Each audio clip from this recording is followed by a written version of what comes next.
Season's over, G. We lost yesterday. PKs. Oh, no shit. Okay. Yeah, yeah. What was the regulation time score? It was 1-1.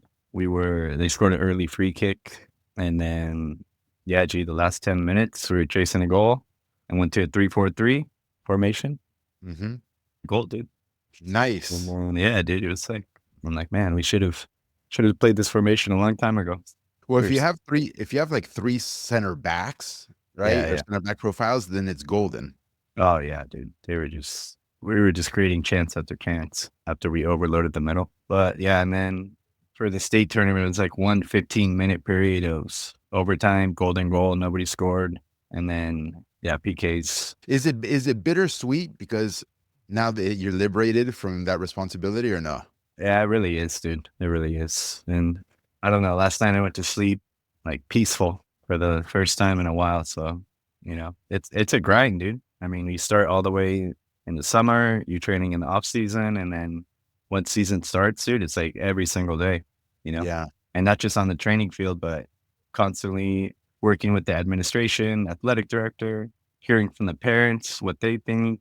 So it was nonstop, man. No, in many ways, because I've only done it once, right? One season, Right. and Yeah. Yeah. in many ways, it's way worse than regular youth club football. Not only is it every day, it's just there's like all the organization stuff too. Like there's the bus, right? Oh, we got to make sure to be there on time for the bus, right? And then everybody's there, but there's one person missing or two, and like, what do you can get on the phone and text? Hey, where's Claudio at or whatever? It's like a disaster. Oh no, I'm gonna be late. Oh, can your uncle take you to the game because the bus is leaving, man? It's a Yeah. fucking nightmare. Yeah, it is.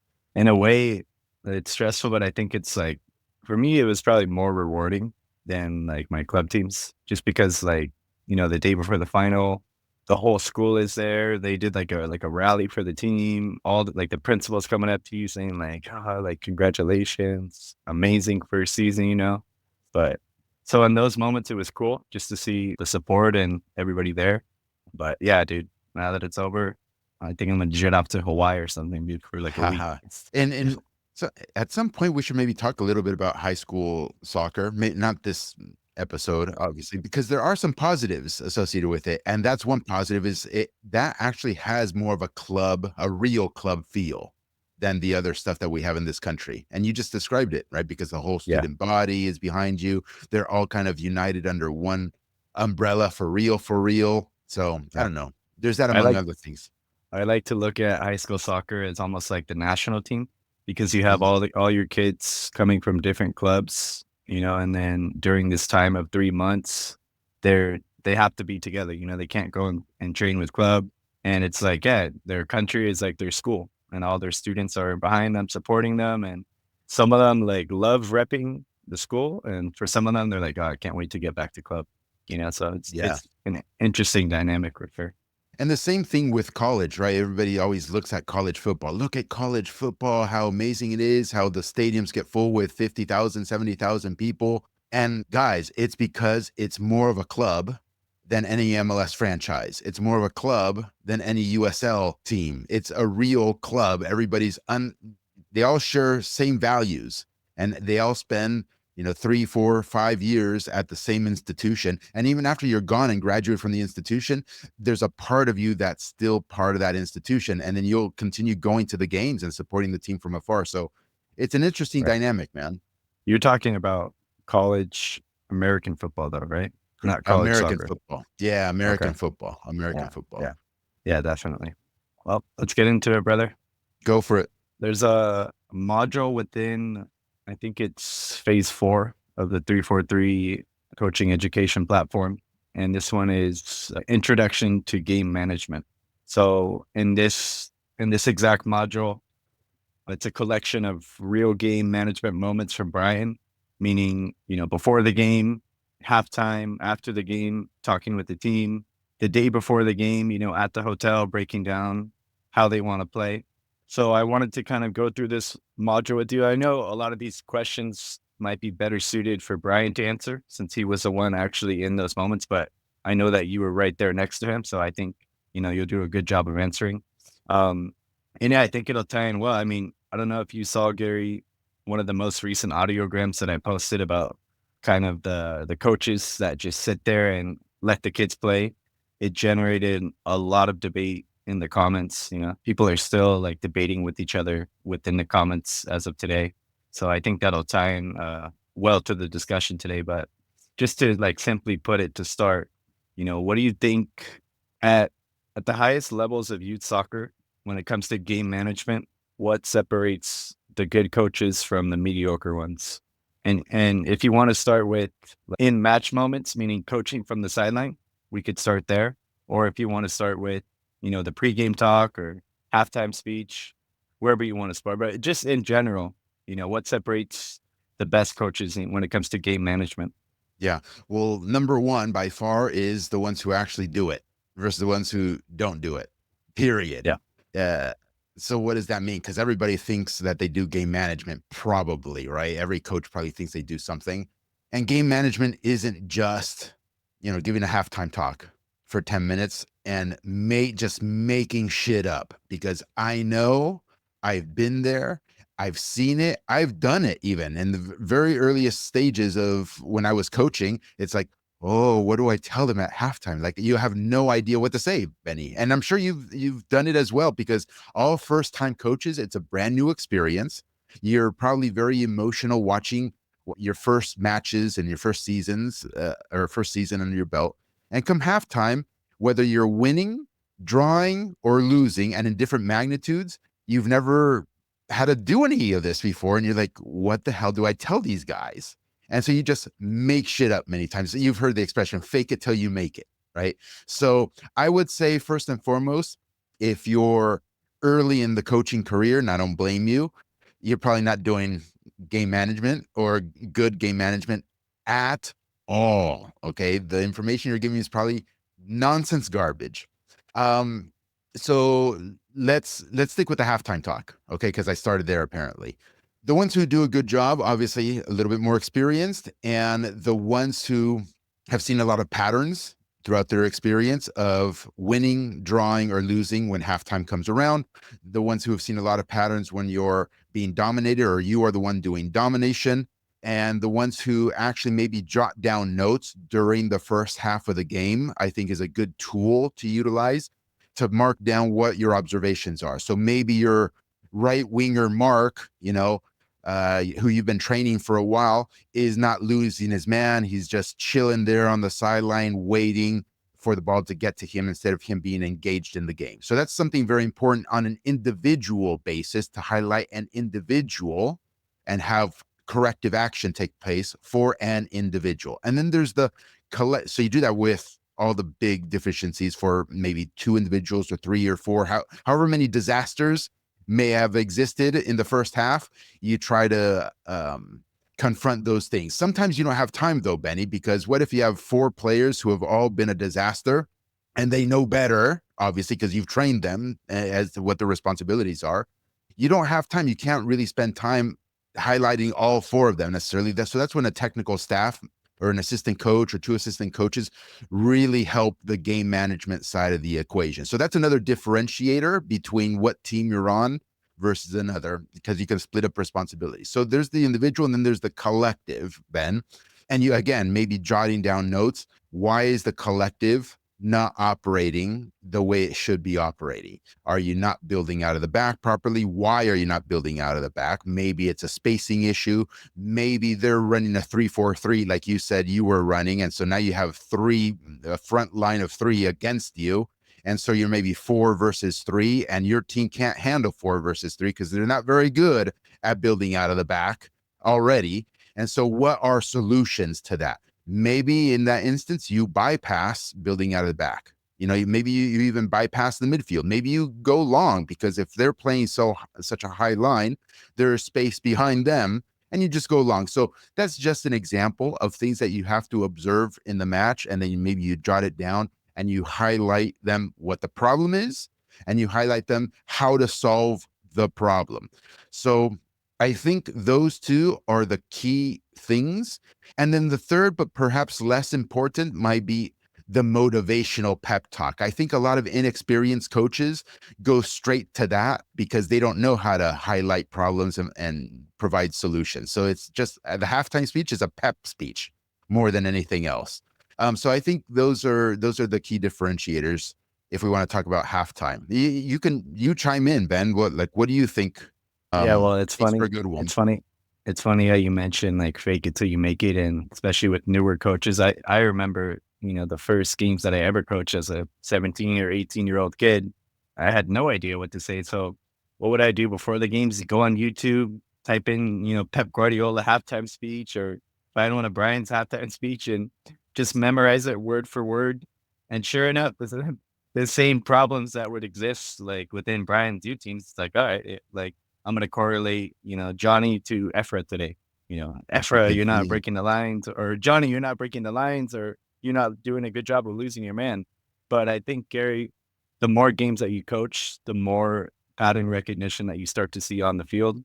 And then you can start to go in and say, okay, these are the things that we've been working on in training. It's not happening today. This is the message that it has to be for the team. But do you think, I don't know, Gary, what's your thoughts on, is it better to talk more about like fixing the problems, or is it better to reinforce what's actually working in the game? Let's say, you know, for that day, like the right winger has been able to take it to the left back every single time. Like, you reinforce that with the team, like, hey, like this is on, let's keep going, or is it only just you're calling out the negative things with the team?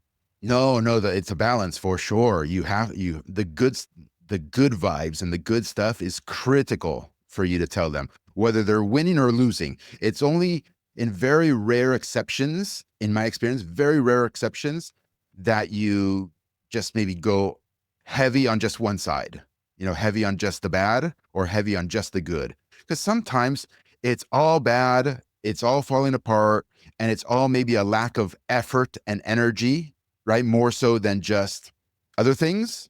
And then sometimes you just have to lean in on them hard, hard. But that's the exception. That's the 1 in 50 times, right? Or 1 in 100 times or 1 in 25 times. But 100%, Benny, you have to highlight the good with the bad. And I think because there's limited time, maybe 10 minutes for a halftime chat, here's where experience comes into play too, because it becomes an optimization problem for the coach.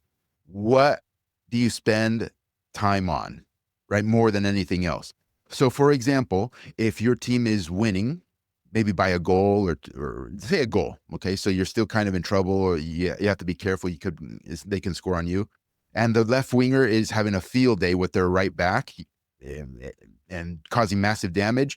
Maybe you spend a considerable amount of time emphasizing that. Keep giving it to homeboy, and homeboy keep going at them and destroying them and causing massive damage. That is the key to winning this game. So you maybe spend a shit ton of time there, Ben, in what is actually working and not so much in what is not working. So it's a balancing act, I guess, is what I'm saying. Yeah. Were there moments where Brian would, rip into the kids hard, or was it more of like a calm, like, hey, this is, what's going wrong? I mean, you said I 1 in say, 50, right? But yeah. was it, I mean, that's how often Brian would actually like rip into them hard. So let me And let me try and how did they yeah, respond to it? yeah. How did they respond into the ripping when Brian would like go off on them? Yeah, it's a good question. So I just threw out the 1 in 50 because I think most coaches out there, I'm being sincere, I think most coaches out there probably don't have the rapport with their players to the level that maybe Brian had it, where the players receive it the right way, where they know that the coach doesn't hate them, where they know that the coach means 100% well, where they know that the coach loves them. Okay. And I think most coaches don't have that rapport. That's why I threw out the 150, which basically means like never, or once in a whole season, maybe a coach should do that. But with Brian, I think it may have been more often than that. I don't know exactly how often, maybe 1 in 10. I don't know. And the team could have probably been winning 3-0 and he lights them up because the operation isn't what it should be. It should be. Maybe we're winning 3-0 just on pure talent alone, but the kids are not doing what they should be doing. And so you light them up anyway. And I think that also sets a good precedent for the players. Oh shit, we're winning 3-0, but this guy is not happy. maybe we shouldn't be happy either because, yeah, it's true. We actually aren't performing to the level that we should be performing to. And so, how would they take it, Ben? Just how I mentioned before, in a good way. And I also think it's age dependent, Benny, because it's a lot easier or a lot more acceptable or a lot better to swallow when the kids are 16 years of age or 17 years of age or 15 years of age versus if they are 10 years of age. So there's a function of age also. And lastly, I'll end that the coach forming that rapport, that good rapport with the players, is a function of age because some coaches are really good with the older age groups and some coaches are good with the younger age groups and some coaches are good with, or it's a rare where you have the range, the total range, where you know how to speak to an 8-year-old and you also know how to speak to an 18-year-old. So Brian, I think, is a unique case, dude. He has the full range of empathetic qualities to be able to correctly lay into them. You mentioned age as, an important factor to consider as to how you're going to deliver your message. I hate to say it, but, and I think you'll agree, Gary, kids today are getting more and more soft, meaning that if let's say you're coaching a group of 8-year-olds or 9-year-olds, boys or girls, and you're just absolutely ripping into them at halftime, even if you do have a good rapport with them, I think kids nowadays kind of just fold. And it's like, what the fuck? Coach Gary never yells at me like this, like, "What's going on?" And in the second half, they're just completely full, so it's sad to see, Gary, because I think back in the day, you were able to really, deliver the message in the way that you wanted to, and the kids would be like little soldiers, and it's like, "All right, like, fire it up." Now, I think you have to be a little bit more careful as to how you're gonna deliver the message, otherwise, you might have 7 players on the field that are walking back onto the field second half in tears, you know? Yeah, I agree. I agree with you, Benny. Yeah, it reminds me of, and you need to find this clip and inject it, dude. You've seen this reel, where they show kids born in the 80s, kids born in the 90s, kids born in the 2000s, and it's a clip where one by one they hit their shoulder on the door frame or something when they're walking into a room, right? So kids, born in the 80s, they hit their shoulder, they can't just keep going, nothing, right? Kids born in the 90s, they hit their shoulder and they look, they're like, oh, and they keep walking. Kids born in the 2000s, they hit it, oh, my pussy. It's so true. And I guess kids born in the 2010s, I don't remember it. You're gonna have to find it, right? It's like they hit their shoulder and you hear a gunshot in the back and they just fall completely. That's Oh. hilarious. You know which one I'm Well, talking about? I do, yeah, I do. I'll Mm. I'll inject it into this one for sure, for the audience sake, but it's scary, dude. Actually, I haven't told the audience this yet, but my son will be born in 2025, so how do you make your kid not soft, Gary? Well, I am kind of optimistic. Honestly, it's one of the, man, I've never been this optimistic about the future as I am now. I think we are going through a turning. I think the pendulum is swinging the other way, Ben. I think, that whole expression of strong men make good times make weak men, weak men make tough times, right? And then the cycle repeats itself, because the strong men have to come back into the picture and on you go. I think we're at that point where we're going to recycle and go back to having a strong populace. There we go. So that means I'll But be ripping but into my son at halftime. yeah, great. That's awesome, man. But I think it is going to get worse before it gets better. So I think the country we are going to be struggling a lot more, and then the flippening will occur. It's not straight up from here. It's going to get worse, and then we're going to bounce back. Okay. So my grandson then. No, no, no, no. But by the time your kid's 8 years old, we're back, baby, Oh, 100%. yeah?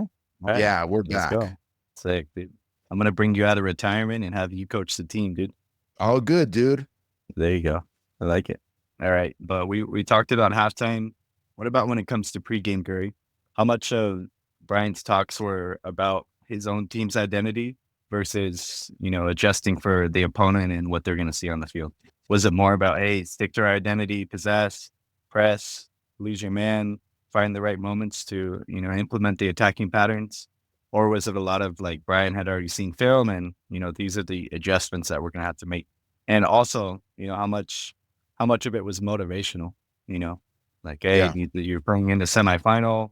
all your family is here, your friends, everything that you work for, train for. Did he sprinkle some of that into there too? Ben, it's all of the above. Okay. It's just like in the halftime speech, it's just an optimization thing or a feel as to how much time you allocate to those three areas. So that depends on a whole variety of factors. It's one factor is how long have you had this team? Okay. Second factor, right? Because if you haven't had the team very long, maybe you emphasize the team identity. Maybe you emphasize the training sessions, the building out of the back, how you guys do it, getting into the midfield and then getting into the attacking third and the structure of it all. If you're still new to the team, because the kids have not really had any level of competence or mastery associated with it. So that's a huge focus. But if you've had the team for 3 years, and all the kids know how they play, you don't spend much time in pregame talking about, okay, guys, let's build, let's do this, let's do that, let's do that, and the shift focus. So um, it also depends on the level of the opponent. Because, for example, I know in the module, we filmed a lot I think when we were in Spain, I think we had a tournament in Spain. If I think it was Mick Cup, and you're getting ready to play against FC Barcelona, the real FC Barcelona? Are you getting ready to play a real La Liga academy team, or real first division academy? So in that instance, yeah, you don't necessarily have to remind the team identity because they know it already. In that instance, like, hey, we know we've scouted the opposition. We know Ansu Fati, the lethal number 9 that Barcelona has. We have to figure out how to shut him down. And so you game plan for that. And then that is what you emphasize to the boys. And it's not just an individual thing, it's a collective thing. Yes, individuals like, hey, to your center back or center backs, hey, never leave him alone. Let's make sure we're always 2v1 against this guy. If he drifts into the midfield, you guys maybe let him drift into the midfield and stay back. Don't get suckered in, or get suckered in. Somebody go with him and man mark him. So you have all those sorts of things. And then the collective of how we're going to stop Barcelona from building out of the back, for instance, because in that particular game, and this is freely available on YouTube, you can see the full match. Maybe we can put a little link, not only in the show notes, but in the actual video, Ben. The game plan is press the hell out of them. Go into the front and press.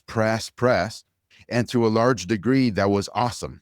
We did phenomenal work. So it's more game tactics and it's more opponent-based pre-game chats with the boys. And then obviously the motivational is quite important too. Hey, we're playing literally that team, Benny, was considered by the Spaniards, right, as the crown jewel of all time of SC Barcelona's academy, because they had Ansu Fati, they had Takefusa Kubo, they had what's the little curly haired kid who's on the Dutch national team now? Xavi Simons. Yeah, Xavi Simons, like star-studded team. So you want to inject, the kids are already up for it, but you want to inject a motivational speech like, they ain't shit. You guys are the best in the United States, and we're among the best in the world. Let's get after them. Let's eat them for lunch, right? So it was those two things, and not so much, oh, let's play out of the back. And yeah, they already know that. They already know how to play football. So, and the other extreme, Ben, is if you're playing a shit team, a shocking team that you're going to win 8-0 or 10-0 or something, maybe you emphasize individual goals for that match. So, hey, Leo, I want you to work on this part of your game for this match. Or, you know what I mean? Or the outside back, I want you to work on this part of your game, because the collective doesn't matter. There isn't going to be any problem solving. We're going to destroy this team. Thanks, Gary. One, before I forget, obviously I know that before the game on the field, Brian would obviously be doing all the coaches, but I'm curious, like at the hotels and in the pregame talks, would you give the kids advice or you give them your own speech? And then the other thing that I wanted to say is, when you guys did go to that tournament, I loved seeing the professionalism that you guys instilled in the team. Like there's a picture of all the kids rolling up to the, pregame or pre-tournament parade. All of them are wearing suits with 343 on it, and I think just giving them that little boost of confidence to say like, hey, you may be playing the best teams in the world, but you guys are considered to be, the best in the US, and you're here to compete. You're not going to sit down for anybody. So I just wanted to add that in. But anyways, back to, would you give the team advice, or would you just let more Brian do all the talking? And maybe, Yeah. no, go ahead. It, Sorry. no, it depends. Well, first and foremost, Brian and his assistants, of which we're all on the same page. So because we've all had countless meetings over days, weeks, months, and years. And for this particular tournament, if that's what you're referring to, um, we're all on the same page, Benny. We all know exactly the goals, the team goals, the individual goals, who's performing now, who isn't performing, who has a good attitude, who's not having a good attitude. We know everything. Okay. And so, with that in mind, just to emphasize that there's uniformity in the messaging. If Brian, say, were to forget about something, maybe in the team dinner meeting. Oh man, I forgot to tell, you know, Leo X, Y, or Z or something like that. Maybe, I would go and talk to Leo and give him X, Y, or Z. Or maybe if there's a serendipitous moment where I'm just chilling in the lobby and a few of the boys, were relaxing in the lobby or came by and they're like, hey, Gary, what's up? And they come chill with me, then maybe I would inject a few words here or there, but not that much, Ben. Not that much, because you also don't want to overload the kids, particularly at that age, with information. Like, let them enjoy all their time. Keep it small and simple, and not always about football. Also, does that make sense? So there's that, and the same thing when they're older. Frankly speaking, although I had a better time or better way of forming a rapport with the older age group. So if you're U15 and above or 15 and above, then I find it easier to relate to them, versus if they're, 8 to 14-year-olds. Then it's like, I don't even know how to talk to these fools. I'm being sincere. You know how I talked about dynamic range of a coach's capabilities.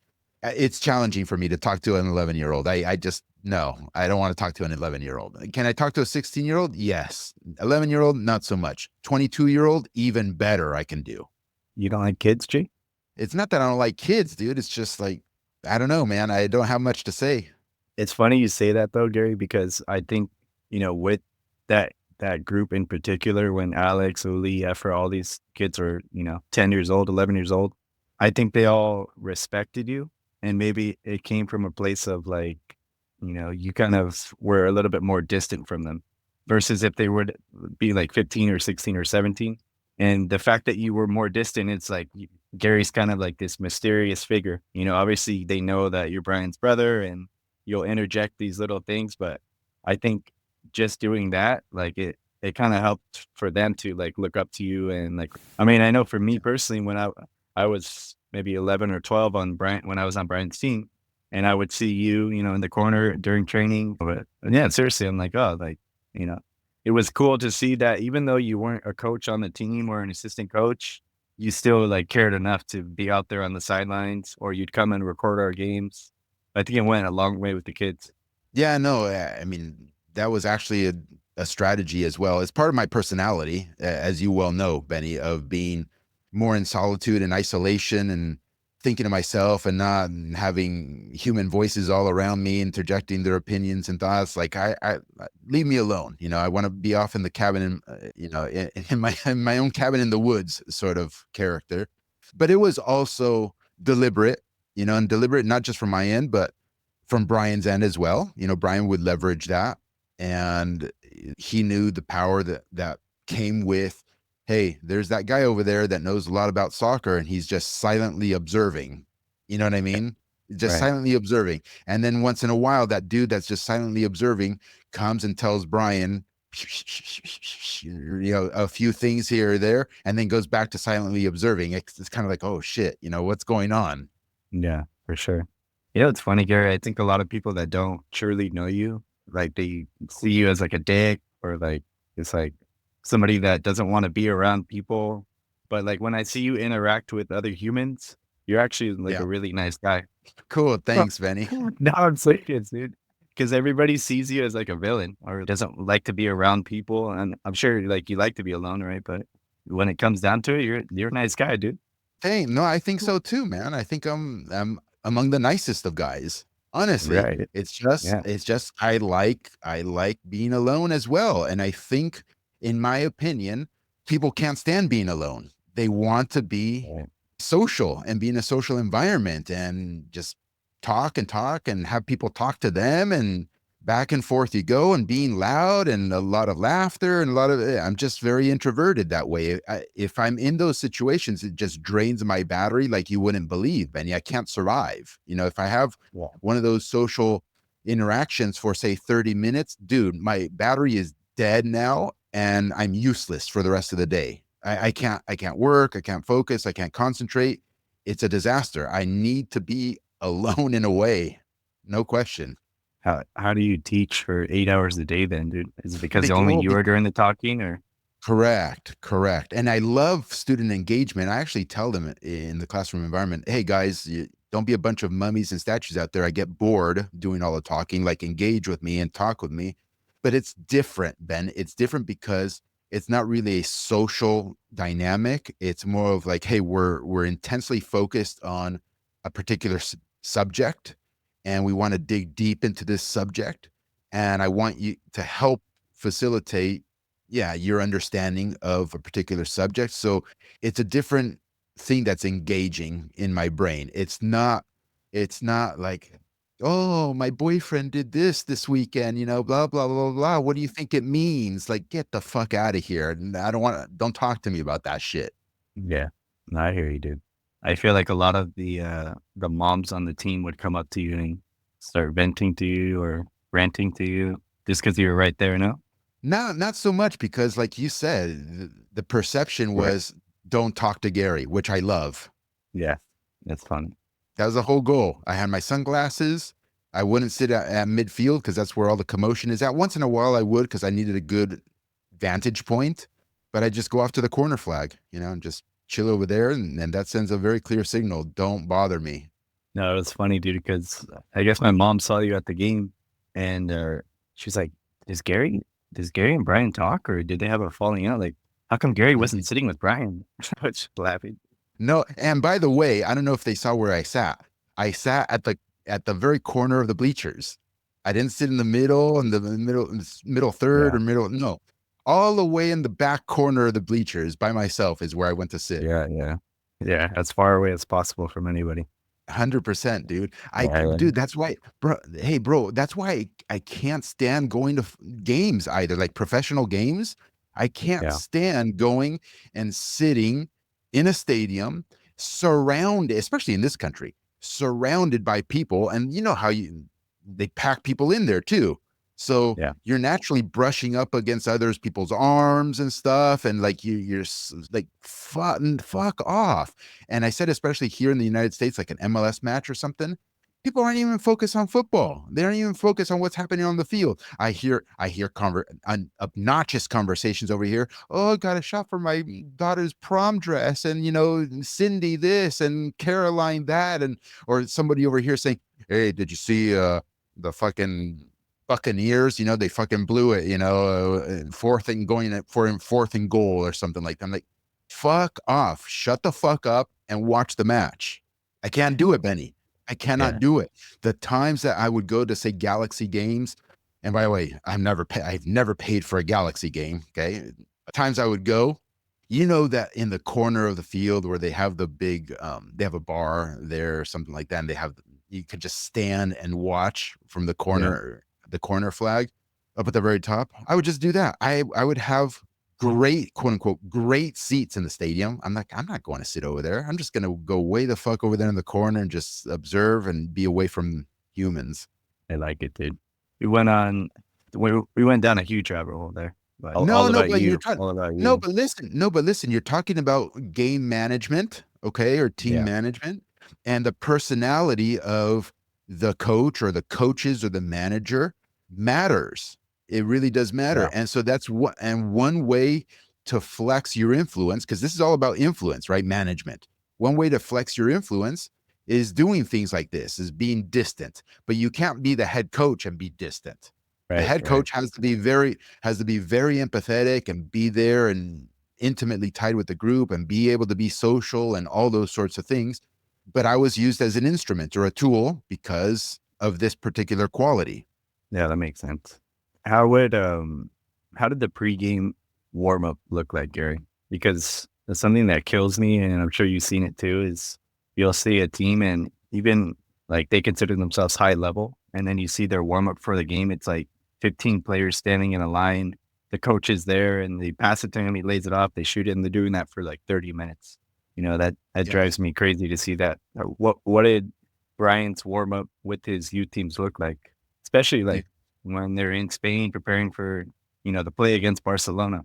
Yeah. Well, I don't remember exactly what every match looked like, but generally speaking, it's mostly functional in the way it's run. So what does that mean? That means, there's a chunk of time allocated for the back four or the back five, if we're including the keeper, to just simulate building out of the back, right? And just like the training exercise in the 3-4-3 membership, they're just doing that maybe for a handful of minutes.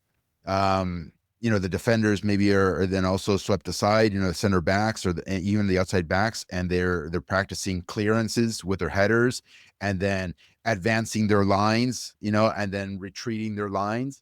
And you just have to see this because say I'm working with them in the pregame, it's if I have the ball, right, and I'm facing them, then they practice retreating.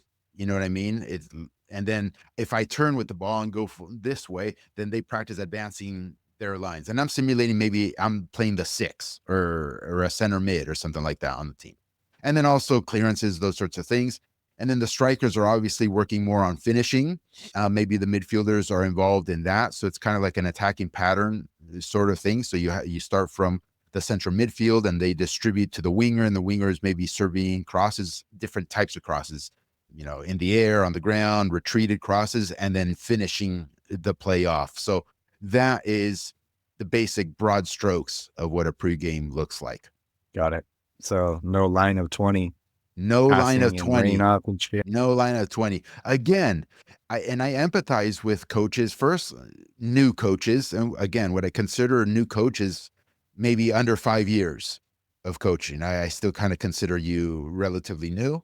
It's hard, man, because it takes experience to manage and orchestrate all of this and have it work with top performance, because you also don't want your players to be doing it, just running through the motions. You want them intently focused and trying to execute pregame activities at their peak performance so that they're ready to be in peak performance for the actual match.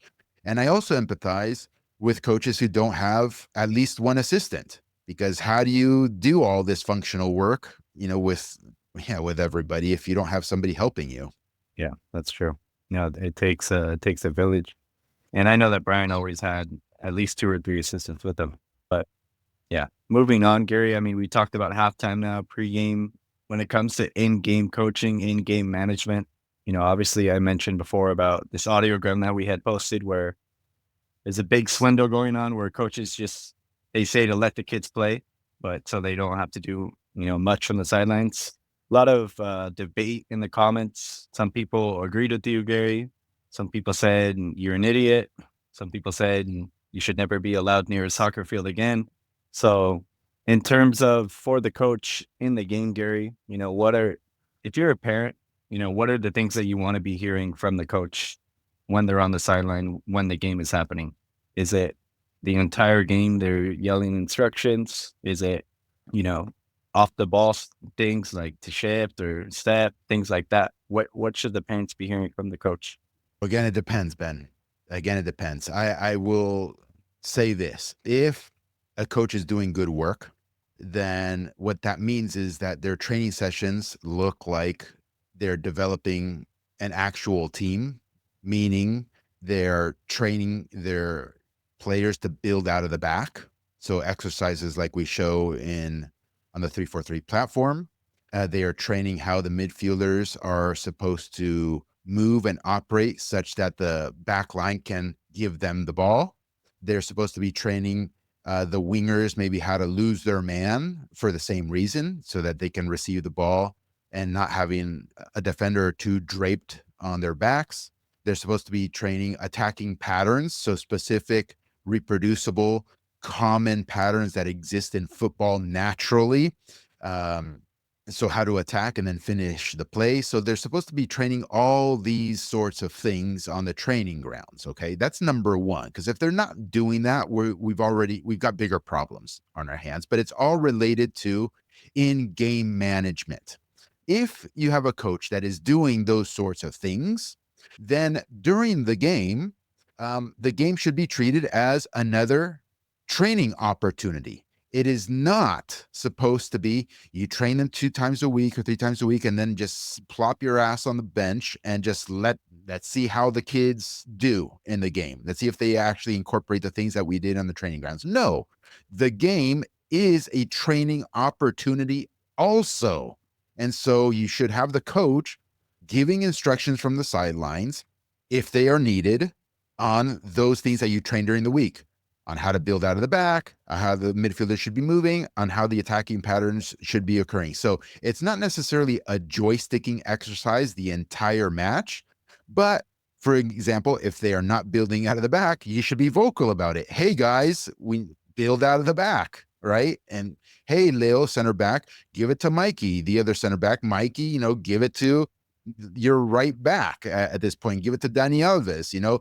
Don't go forward yet. There's no opportunity. Go recycle it through the back four again. Recycle it again. So giving those sorts of verbal indications or instructions is what a parent should be looking for in a good coach.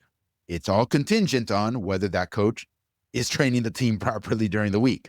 Because if you're fucking around during the week and you're doing all these Corver individual skill work and teaching them how to juggle the ball or teaching them how to do step overs or dribble through cones, then what the fuck are you going to tell the kids during the match? What are you going to tell? There's nothing to tell them. It's an Yeah. individual game. It's an individual game at that point. And so, yes, in that instance, it's just a pickup game. There is no team. And so in that instance, yeah, the coach should just sit down and shut up because he's not even a coach. No, you're gonna yell at them, scissor, when this was already going at the left back. Yeah. Oh, right. Right. No, so it all stems from there, Ben. Yeah, And yeah. and the opposite isn't true. You can't have a coach who's shocking on the training grounds, not actually teaching team things. And then come the weekend, you're trying to get the team to do team things. What is that? Is there And is there by a the way, clear for let me address because I haven't read the comments, but you said some comments are saying, "Oh, this is up, Gary. You're full of shit." Yeah, coaches should shut up on the sidelines. They're probably the type of coach that I'm talking about. Fucking shocking. They don't train actual teams. They don't know what the fuck they're doing. And so, yeah, if you don't know what the f you're doing, then you certainly don't know how the f to manage a game and give instructions from the sideline during a match. You have no idea. So, of course, they think maybe everybody is like this. And so, since they don't know what the hell to say or do in a match, they think everybody else doesn't know what to say or do during a match. And so, their natural mental model or philosophy is like, why would you be telling the kids to do anything? Yeah, I mean, no, plus triple honestly, green. but a lot of it stems. So that's the incompetence side of the equation, and then there's the swindle side of the equation. The swindle side of the equation, which is what that audiogram was all about, is that there are folks out there who deliberately know they can't coach, like they know they're incompetent, and they don't want to be exposed as incompetent people, and so they don't. The way that they get exposed is by competent people demonstrating their competence. So they want nobody to demonstrate competence. They hate excellence, Benny. They hate people who can actually do stuff. No, they hate it. They resent it. They envy it. And so they want everybody to be stupid. Yeah, it's so stupid, Gary. I mean, one guy's like, "Oh, I'll pluck any kid from the streets of Brazil that's never been coached before in his life, and he's gonna be, 1,000 times better than any kid that this guy has ever coached." Just stupid comments like that, dude. Yeah, it's all hyperbolic nonsense. Like, okay, I'll go to China, who has amazing physics programs and way better education system than the United States, and I'll just pluck any old student from there and make him a rocket scientist better than Elon Musk or something. It's the stupidest shit ever, dude. It's so no, they hate competence. They hate people of competence, people who accomplish things, man. They hate it. Yeah, it's funny, dude. Somebody like direct messages. They're like, "Oh, like, are you a current coach or current club administrator? Like, I didn't see any of your qualifications listed." Well, no, but they're part of the swindle. They have to do that, Benny. Yeah, They actually expose themselves by combating what that audiogram said, that this whole fucking youth soccer scene is a huge swindle. They combat it because they need the swindle to continue. They can't have an educated parent demographic. They can't have it. All these folks, the Brazil comment, that coach, if you were to go to Brazil and start talking to football to those kids in the park or whatever, they'll look at him like, you don't know what the fuck you're talking about. right. It's hilarious. It's amazing, dude. It's awesome. We should Yeah, have, I told you before, we should have like a regular once a month sort of thing, a toxic soccer episode, where we yeah, yeah, get all these comments that we might be getting on YouTube or on Instagram or on Twitter. We just get a dozen of them or half a dozen of them or whatever, and then we just riff on it, these yeah. toxic folks. I like it. All right, okay. Well, wrapping up. We've talked pregame, mid-game, halftime. How was it during the post-game? I know it's obviously case by case, but what was usually the message from Brian? Let's say in the Barcelona game, I want to say that did they win that game, Gary, or they The lost? Barcelona game, I think we lost 2-1. Shoot, it's been so long now, Ben. Yeah. Yeah, but I think we lost by 1 goal. Okay. So let's take two examples just to end it. How was the talk after, a loss like that? And then how was it after a win? I'm just gonna make a general statement. I think it was always generally positive after the game, almost always. Um, Win, loss, whatever happened, that's in the past, and we need to look forward. Hey, we learned some lessons. Now we're going to take corrective actions on these lessons. We're going to use this to get better, and I'll see you on Tuesday for training. So very short and sweet, unless it was maybe a tournament sort of thing. Then obviously the message is still one of discipline. It's kind of like, hey, we won, we drew, we lost, we have another game tomorrow or whatever it is. Don't do anything stupid. Go to the hotel, relax, rest, hydrate yourself. I'll see you at dinner. We'll talk about the game plan for tomorrow then or something like that. And then just everybody go their own separate way. So very brief, Ben, and almost always positive, if not Right. always. So even if the team had a shocking performance or, they lost 3-0, it wasn't Brian ripping into them after the game. No, no, no. I don't recall a single time where that's happened.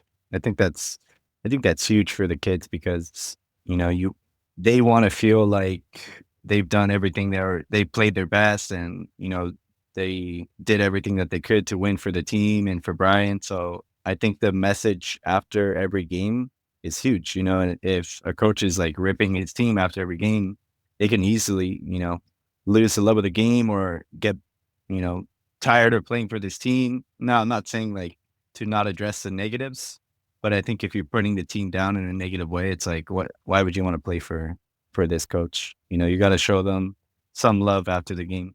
And I think Brian did a good job of that. Is like after his post game chat, you would kind of flip a switch from their coach to like now like they're his friend. You know what I'm saying? And show love to the players and make them feel good, even if they didn't have their best day. 100% correct, Benny. 100% correct. It's not about football anymore. It's Right. about being human after the match. Percent. All right, brother. So toxic comments episode's coming up soon then, huh? You got to go through all these comments on the post, dude. I don't have time. I just don't have time, Ben. I don't have time. Yeah. And then also like, what's the point? I've seen it all. I've heard it all. I know their arguments better than they know their own arguments. Ben, I know their side inside and out. I know it. I literally know their arguments better than they know it themselves. Yeah. I wish you would respond to some of them, dude. But like to Why? roast, just to roast them, dude. Well, we can. Well, but this is what's more efficient is maybe you collect whichever ones you want to collect, and then we allocate an hour like we usually do on a weekly basis to record an episode, and then that's how I respond. I like It's it. better. It's better than me just sitting there and looking at these comments and then writing some stuff and also like I don't want to argue with idiots, not and like you're not on my level. Like why am I you're not going to take time away from me. You Yeah, aren't worthy of my time. You're not on my level. yeah, Period. Like why the fuck would and just because he's in the news, right? Elon go to his Twitter feed and respond to no name nobodies who are criticizing him. Why? yeah. Now somebody's gonna comment Gary, comparing himself to Elon Musk. I don't know what else to say, Ben. It's just dumb. And Yeah, like I said, I've been around for so long. The haters have been here for so long. Ever since we first published our first article in 2009, I've had haters in the comments of my articles all the time. And guess what? Fast forward 15 years, and many of those same people who would talk shit back in 2009, 2010, 2012 are now have the philosophy and mental models that I was advocating for way back then. They just needed 10 or 15 years for their education to catch up. They're just perpetually 10, 15, 20 years behind. They don't get it. yeah, Just like now, oh, Major League Soccer is talking about, or the rumor has it, oh, maybe we should switch to the international calendar, right? To better align the transfer windows and that'll be better. No shit, fuckface, and a lot of the fan base now, because the league is suggesting maybe this could happen. Now all the MLS reporters and fan base are kind of agreeing. Because the league said so. Those of us who know football and been saying this forever, they would tell us they would be haters too. Oh, you're just retarded. How are we going to play in Minnesota in the winter, or all these places? I understand the weather stuff, but so does Russia, and so does Germany. And so do, I mean, snowfall there is insane. The cold is insane. And you just figure it out. Or the same thing with right, promotion relegation. People are just so far behind the curve. They have no idea, you know, what is going on. It'll take them 10 or 15 years. So to bring full circle, these monkeys who are in the Instagram comments talking about, oh, no, you don't know what you're talking about, Gary. Coach should shut up on the sidelines. If they stick with the game and if they continue deliberately trying to get better and better and better, 10 years from now, they're going to be saying the same thing that I'm saying now. And they'll look right. back at themselves. They'll look back at themselves and say, they'll see themselves as such idiots, in the past. And this is true of everybody. It's a learning curve, man. Like if you look at yourself when you were 10 years old, do you think you were super knowledgeable and amazing and aware of the world and the ways of the world? No, you think you're just a child who didn't know any better. Or just don't even have to go that far back, Ben. To look at yourself as an 18-year-old. As an 18-year-old, you probably thought you knew a lot of stuff, and you look back at yourself as an 18-year-old, you're like, I was a dumbass. I didn't know jack diddly squat. And it goes on and on and on like that. So cool. Yeah. Let's have a toxic episode, dude. I think it'll be good. Sounds good, dude. Did we miss anything in terms of game management?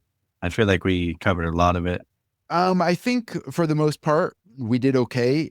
Maybe one more remark regarding professionalism, because you briefly mentioned that the kids, the team, were dressed up in blazers, and all formal, and they would walk in an organized fashion to and from games.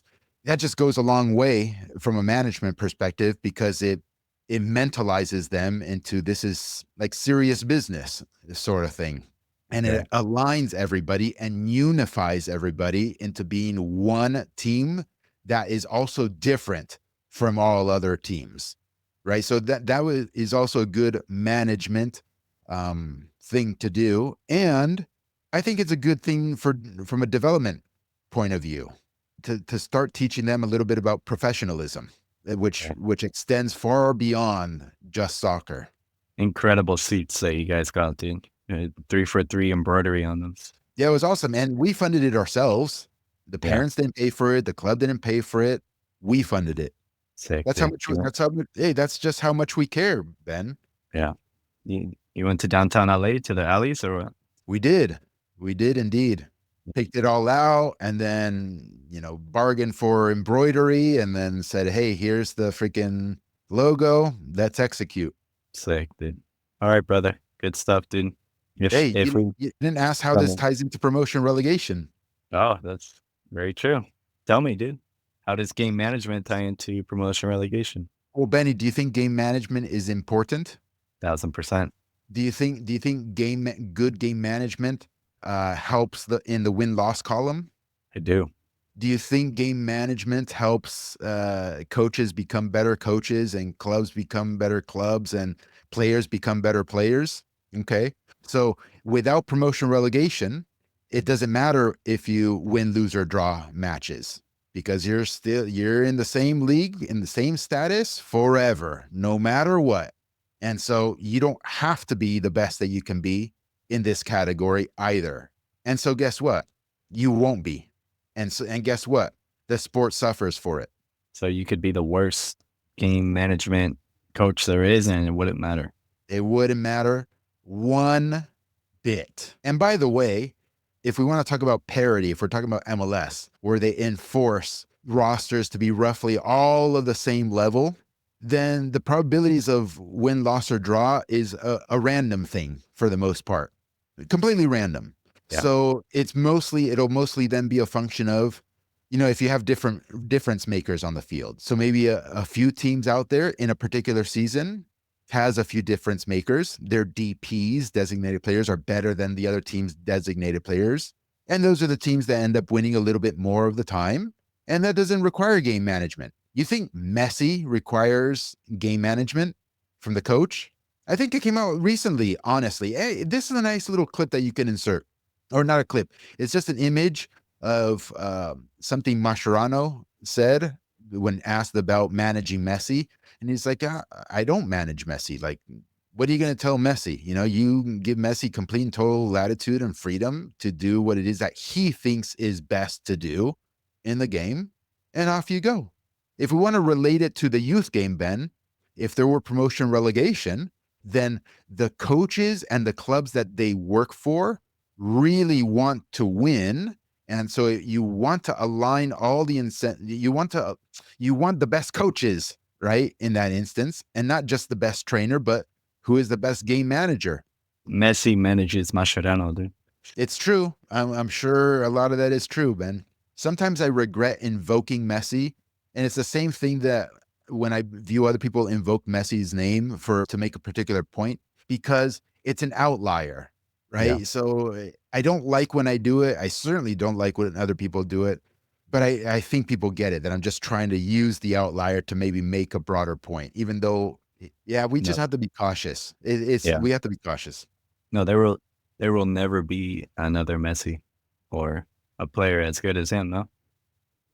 Yeah, there's So, been testimonials from coaches who have coached Maradona back in the day. So one particular coach tried to tell Maradona, "Hey, fucking stay on the left side," And this was an exception. So here's an exception to the rule. I think it was Alfio Basile, okay, Argentine national team coach back in the 90s, I think it was.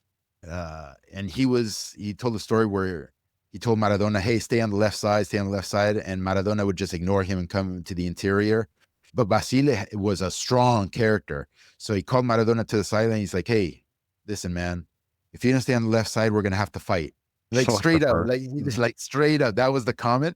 And so Maradona decided, okay, I guess I'll stay on the left side, and that ended up being the reason that they won. So I Funny. don't know, just a funny little anecdote of an exception where the super duper outrageous goat said, "Okay, fine, I'll listen to you, coach." I like that comment from the coach, though. Yeah. Yeah, 9 out of because 10 what else are you coaches gonna wouldn't say? say that, dude.